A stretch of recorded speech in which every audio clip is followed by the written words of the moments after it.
दोस्तों, अगर आपके अडेनियम के पौधे में अभी फ्लावरिंग स्टार्ट नहीं हुई है या कलियां फूल में बदलने से पहले ही गिर रही हैं, तो दोस्तों इस फर्टिलाइज़र को आप अपने अडेनियम के पौधों में एक बार ज़रूर इस्तेमाल करें। इसको इस्तेमाल करने से आपके पौधे पर कलियां बनने लगेंगी और आपका पूरा पौधा फूलों से भर जाएगा। तो ये क्या चीज़ है, इसको किस तरीके से अपने अडेनियम के पौधों में देना है और कितनी मात्रा में देना है, चलिए आगे वीडियो में देखते हैं। नमस्कार दोस्तों, आप सभी का अपने चैनल पर एक बार फिर से स्वागत है। तो चलिए दोस्तों वीडियो की शुरुआत करती हूँ। तो दोस्तों वीडियो को शुरू करने से पहले मैं आप लोगों के सामने अपने अडेनियम के पौधों की कटिंग के अपडेट दिखाना चाहूँगी। तो मार्च के महीने में मैंने अपने अडेनियम के पौधों पर हार्ड प्रूनिंग करी थी और उसमें से जो 6 अच्छी मोटी कटिंग थी वो मैंने बालू में लगाई थी, जिसमें से 4 कटिंग आप देख रहे हैं मेरी अच्छी तरीके से सक्सेस हो गई हैं और अब इन पर नई नई लीफ भी आने लगी हैं। दोस्तों अडेनियम गर्मियों का खिलने वाला एक बहुत ही खूबसूरत फूलों वाला पौधा है और इसको रेगिस्तान के गुलाब के नाम से भी सभी लोग जानते हैं। ये बहुत कम केयर वाला पौधा है, साथ ही साथ बहुत कम फर्टिलाइज़र की मांग करने वाला एक सदाबहार हार्डी फ्लावरिंग प्लांट है। ये एक ऐसा पौधा है जिस पर साल के लगभग 10 महीने तक बराबर फूल आते रहते हैं। अडेनियम का पौधा 25 डिग्री सेल्सियस से 35 डिग्री सेल्सियस के टेम्परेचर पर काफ़ी अच्छी तरीके से ग्रोथ करता है। इसके अलावा दोस्तों अडेनियम के पौधे को आप बीजों से और कटिंग से दोनों ही तरीक़ों से काफ़ी आसानी से लगा सकते हैं। इसमें 2 वैरायटी आती हैं, एक नॉन ग्राफ्टेड होती है और एक ग्राफ्टेड वैरायटी होती है। बीजों द्वारा लगाए गए अडेनियम के पौधे के कोडेक्स काफ़ी मोटे होते हैं आगे चलकर, वहीं पर कटिंग द्वारा लगाए गए पौधों के जो कोडेक्स होते हैं वो धीरे धीरे मोटे होते हैं, शुरू में काफ़ी पतले रहते हैं। दोस्तों अडेनियम के पौधे हर तरीके के गमलों में काफ़ी आसानी से लग जाते हैं, लेकिन कम गहराई और चौड़ाई वाले गमलों में अगर इन पौधों को लगाया जाता है तो इनके कोडेक्स काफ़ी अच्छी तरीके से ग्रोथ करते हैं और देखने में काफ़ी खूबसूरत इनका लुक निकल कर आता है। इसके अलावा दोस्तों अडेनियम के पौधे भी एक सकुलेंट पौधों की श्रेणी में आते हैं और इनको अधिक पानी दे देने से इनमें फ्लावरिंग या तो होती ही नहीं है या फिर काफ़ी लेट होती है। तो दोस्तों अगर आपको अपने अडेनियम के पौधे से अच्छी फ्लावरिंग लेनी है तो उसके लिए कुछ चीज़ों का ध्यान रखना आपको काफ़ी ज़रूरी है।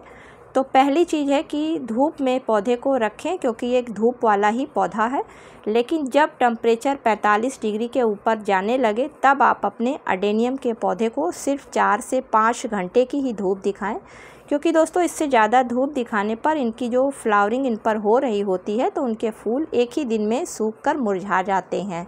इसके अलावा इनसे अधिक मात्रा में फूल लेने के लिए जब इन पर एक बार फूल खिल चुके होते हैं तो उन सूखे फूलों को पहले तो हटा दें, उसके बाद फिर आप हल्की सी उन पर प्रूनिंग कर दें, तो फिर वहाँ से मल्टीपल ब्रांचें निकलती हैं और उन सभी ब्रांचों पर फिर से नई नई कलियाँ निकलती हैं और पौधे पर काफ़ी अधिक संख्या में फूल आने लगते हैं। इसके अलावा दोस्तों वैसे तो अडेनियम के पौधों को पानी की बहुत कम ज़रूरत पड़ती है, लेकिन गर्मियों के मौसम में आप अपने पौधों की मिट्टी में थोड़ी थोड़ी नमी ज़रूर बना कर रखें, क्योंकि अगर नमी नहीं होगी तो जो कलियां उस पर बन रही हैं वो पहले ही सूख कर गिर जाएंगी और जो फूल खिलेंगे तो वो एक ही दिन में ख़राब हो जाएंगे। इसलिए जब पौधे पर फ्लावरिंग सीजन हो तो पानी और नमी का ज़रूर ध्यान रखें। चलिए बात करते हैं कि हमें इस समय अपने अडेनियम के पौधों को फर्टिलाइज़र कौन सी देनी है।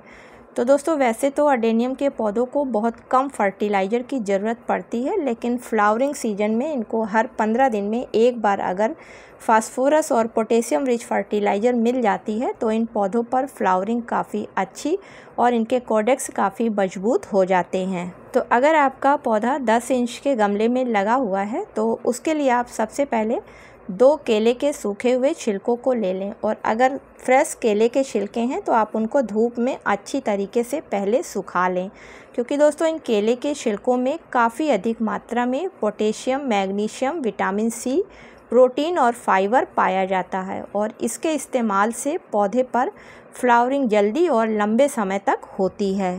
अब इसमें दूसरी चीज़ मिलाने के लिए आपको आलू के सूखे हुए छिलकों की ज़रूरत पड़ेगी। तो दोस्तों 2 आलू के छिलकों को आप अच्छी तरीके से धूप में सुखा लें और सुखाने के बाद में फिर इन्हीं केले के छिलकों में डाल लें। तो आलू के छिलकों में भी काफ़ी अधिक मात्रा में फास्फोरस, आयरन, मैग्नीशियम के साथ साथ पोटेशियम पाया जाता है और इसका जब इस्तेमाल अडेनियम के पौधों पर करा जाएगा तो फास्फोरस और आयरन की वजह से इनका रूट सिस्टम काफ़ी मजबूत हो जाएगा, कॉर्डेक्स काफ़ी मजबूत हो जाएंगे और पोटेशियम मैग्नीशियम की वजह से इस पौधे पर फ्लावरिंग जल्दी स्टार्ट हो जाएगी। अब इन दोनों चीज़ों को आप मिक्सी जार में डालकर और एक दरदरा सा पाउडर तैयार कर लें। तो आप इसको लिक्विड रूप में भी दे सकते हैं। तो लिक्विड रूप में देने के लिए इसी क्वांटिटी को आप 1 लीटर पानी में भिगोकर 24 घंटे के लिए छोड़ दें और फिर 24 घंटे के बाद में आप उस पानी को छानकर और फिर अडेनियम के पौधे में डाल दें।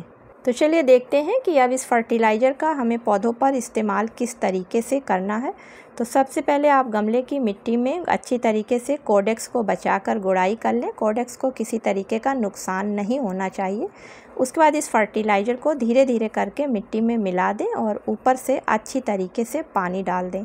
तो इस फर्टिलाइज़र का दोस्तों महीने में आपको एक बार इस्तेमाल करना है और एक ही इस्तेमाल करने से आपके पौधे पर काफ़ी अच्छा रिजल्ट आपको देखने को मिलने लगेगा।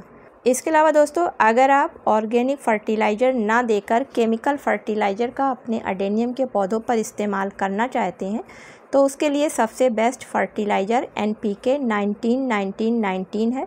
तो इसको देने के लिए आप 1 लीटर पानी साफ़ लें और उसमें आधा चम्मच इसको डालकर अच्छी तरीके से एक सलूशन तैयार कर लें। उसके बाद फिर जब आपके अडेनियम के पौधे की मिट्टी सूखी हुई हो तो आप उसमें धीरे धीरे करके इसको डाल दें। तो इस फर्टिलाइज़र का भी महीने में एक ही बार इस्तेमाल करना होता है, लेकिन इसको भी देने से अडेनियम के पौधे पर काफ़ी अच्छा रिजल्ट देखने को मिलता है। तो उम्मीद करती हूँ कि आज का वीडियो आप लोगों को पसंद आया होगा। अगर पसंद आया हो तो इसे लाइक और शेयर करिएगा।